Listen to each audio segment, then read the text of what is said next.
విశాఖలోని Sun international institute tourism and management క్యాంపస్లో Christmas వేడుకలను గ్రాండ్గా సెలబ్రేట్ చేశారు.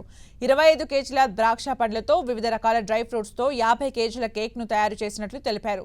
విద్యార్థులు తయారు చేసిన ఈ కేక్ను అనాథ పిల్లలకు, వృద్ధులకు పంచిపెడతామన్నారు. ఈ కార్యక్రమానికి ఎమ్మెల్యే ఘంటా శ్రీనివాసరావు సతీమణి శారద ముఖ్య అతిథిగా హాజరయ్యారు. తమ కాలేజీలో ప్రతి ఏటా ప్రతి పండుగను ఎంతో గ్రాండ్గా సెలబ్రేట్ చేస్తామన్నారు ఆ సంస్థ executive director Asha Jasti. Sun international Institute of Tourism and management క్యాంపస్లో cake mixing and grape stamping ceremony జరుపుకుంటున్నాం. సో మేము గత 20 years నుంచి కూడా ఎవ్రీ ఇయర్ మాకు ఇక్కడ ఒక రిచువల్ అండి. ఎవ్రీ ఇయర్ మేము ఇక్కడ around 25 kgs of dry fruits mixed with different vines and liquor mix చేసి కేక్స్ చేస్తామండి.